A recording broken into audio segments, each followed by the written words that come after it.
खुलुमबाय बड'लेण्ड एंखं टेलिभिजननि स्टुडिय'आव आं मिथिंगा बसुमतारी दिनैनि गाहाय रादाबफ्राव दङ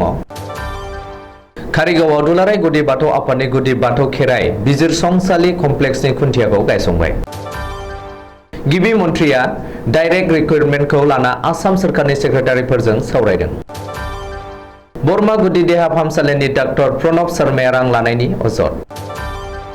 हमगार्ड जवानफोरा 23,000 दान बान्था मोनसिगोन माहारियारि फिरफिला लानानै साबकाटा पुलिसा हर दोरोंगा मोन्थोरखौ लोब्बा लाखिनानै हानजा सुरदों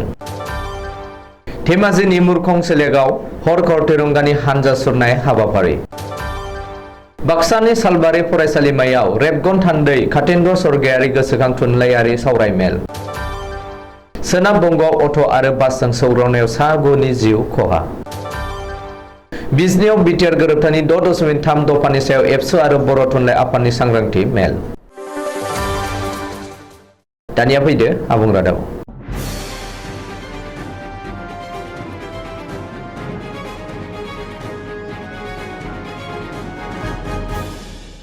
कारिगावआव दुलाराय गुदि बाथौ आफादनि गुदि बाथौ खेराइ बिजिरसंसालि कमप्लेक्सनि खुन्थियाखौ दिनै गायसंबाय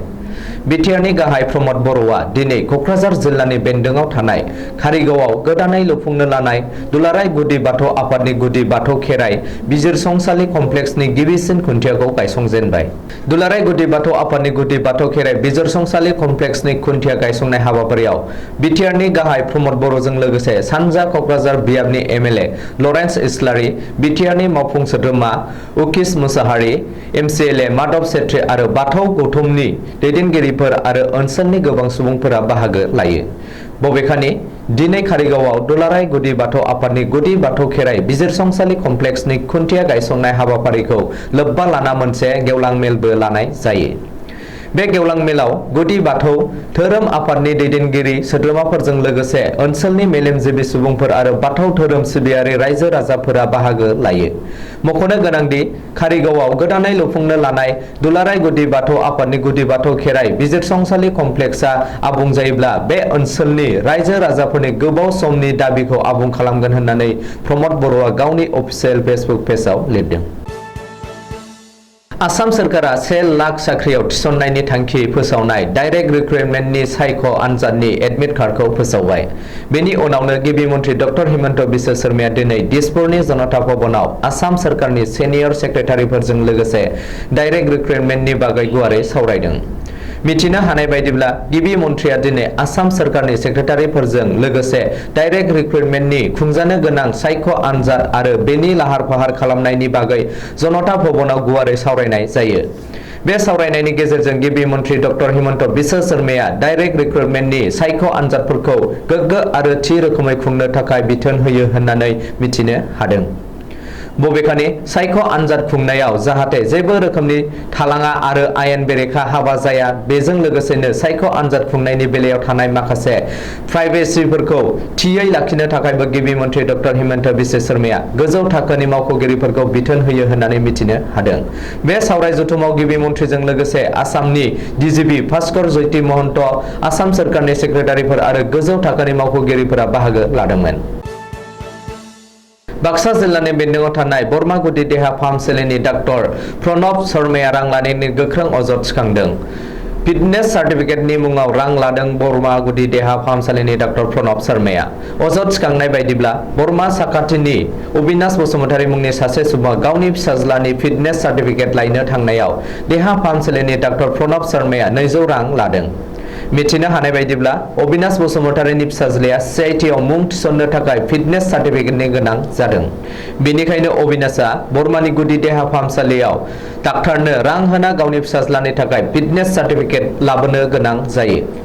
बेनि बागै अबिनाशआ खौरांगिरिनि सिगाङाव फोरमायनायनि उनावनो खौरांगिरिफोरा देहा फाहामसालियाव नुजाहैना 200 रां लानायनि जाहोनखौ सोंनायाव डाक्टारा न' सिङाव हाबना दरजा फांथेना थायो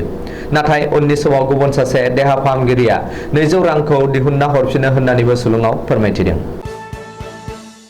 आसामनि हमगार्ड जवानफोरनि थाखाय मोजां खौरां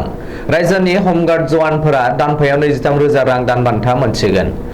हमगार्ड जवानफोरनि दानबान्थाखौ 23,000 रांसिम बांहोनो थाखाय गुवाहाटी गोजौ बिजिरसालिया बिथोन होबाय। हादोरनि जौसिन बिजिरसालिया राय होनाय बादियै हमगार्ड जवानफोरनि दानबान्थाखौ 9,000 नि सोलाय 23,000 सिम बांहोनो थाखाय गुवाहाटी गोजौ बिजिरसालिया सोरखारखौ बिथोन होदों। मख'नो गोनांदि 30 साननि गेजेरावनो बे रायखौ मावफुंनो थाखायबो गोजौ बिजिरसालिया गोख्रों बिथोन होदों। मिथिनो हानाय बायदिब्ला जौसिन बिजिरसालिनि बिथोन होनायनि उनाव भारत हादरनि गासै मोन 23 रायजोफोरा बे खान्थिखौ मावफुंबाय आरो हमगार्ड जवानफोरनि दानबान्थाखौ बारायना होबाय। गसाइगाव थानानि सिङाव थानाय साबकाटा आउटपस्टनि बिबानगिरि शिवा प्रसाद कलितानि दैदेननायाव दिनै 75थि आजादी का अमृत महोत्सवजों लोब्बा लाखिनानै नखर नखर माहारियारि फिरफिला बिरहोनाय मोन्थोरजों बयनिबो नखरसिम गोसारहोनो आरो सुबुंफोरखौ मिथिसार होनाय नोजोरजों साबकाटा पुलिसा दिनै आखायाव माहारियारि फिरफिला लानानै आरो बन्दे मातारम हर घर तिरंगा बायदि स्लगान होनायजों हान्जा सुरो आरो साबकाटा ओनसोलाव बयनोबो फैगौ उदांस्रि सानखौ बयनिबो गोसोआव गोसोखांहोयो आरो फालिनो थुलुंगा होयो। धेमाजि जिल्लानि मुरखं सेलेक जौगाखां खोन्दोआव भारतनि 75थि बोसोर उदांस्रि सान आबुं जानायजों लोब्बा लानानै आजादी का अमृत महोत्सव हर घर तिरंगाखौ आबुङै जाफुंहोनो थाखाय आसाम ग्रामीण जीविका अभियाननि रशनि CLF आ सांग्रांथियारि हान्जा सुरदों। हाबाफारियाव सिमेन्साफुरि, समखं आरो मिसामारा गामि पन्चायतनिफ्राय 100 सा आइजोफोरा बाहागो लायो। बाक्सा जिल्लानि सालबारि महकुमानि बेन्दोंआव थानाय सालबारि फरायसालिमायाव दिनै सालबारि फरायसालिमानि बर' बिफानजों लोगोसे IQAC जों जथायै रेबगन थान्दै कातीन्द्र स्वर्गियारि गोसोखां थुनलाइयारि सावरायमेल खुंफुंनाय जादों। दिनैनि सावरायमेलनि हाबाफारिफोरनि जागायनायाव फुंबिलिनि 9 रिंगायाव फिरफिला बिरहोनाय बे हाबाफारिखौ मावफुङो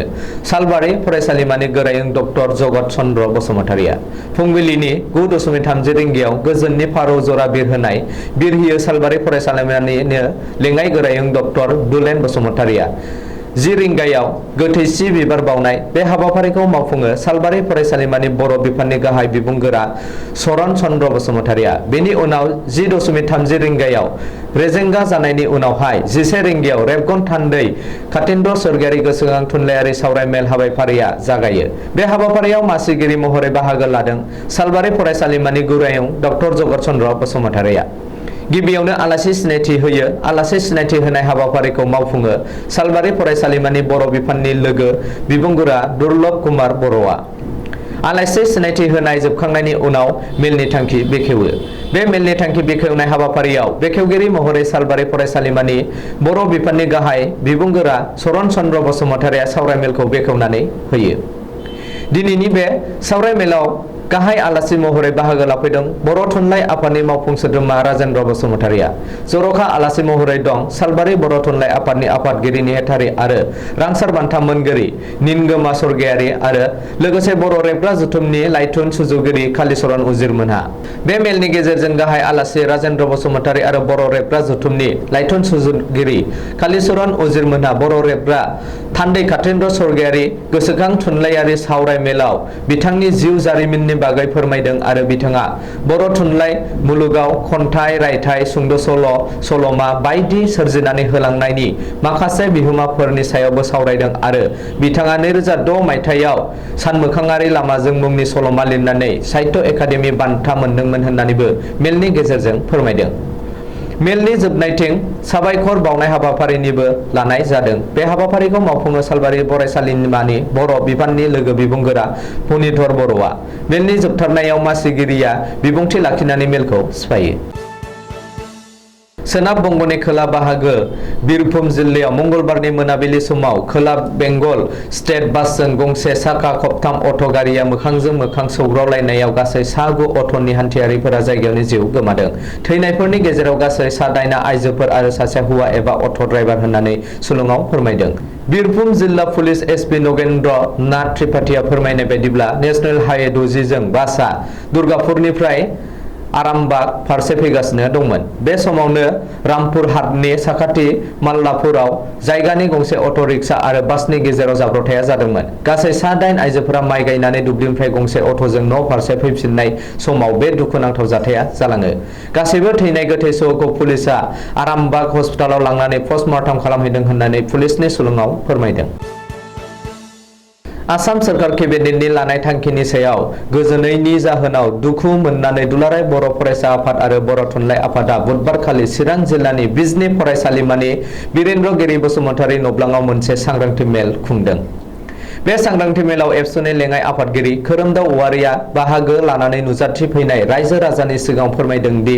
थांनाय समाव एबसुजों लोगोसे एनडिएफबि आरो इउबिपिअ आरो भारत सोरखारजों लोगोसे आसाम सोरखार बिटिआर गोरोबथा खालामनाय जादोंमोन। बे गोरोबथा बायदियै बिटिआर ओनसोलाव जेसेबां सोरखारि नङै फरायसालि आरो फरायसालिमाफोरा प्रभिन्सियेलाइज जानांगौमोन, नाथाय बेखौ मावफुङाजासे आसाम सोरखारनि केबिनेटआ थोंजोङै आसामाव गंसेबो फरायसालि आरो फरायसालिमाफोरखौ प्रभिन्सियेलाइज खालामनाय जानाय नंला होननानै फोसावनाया बिटिआर गोरोबथानि 6.3 दफानि हेंथा जादों।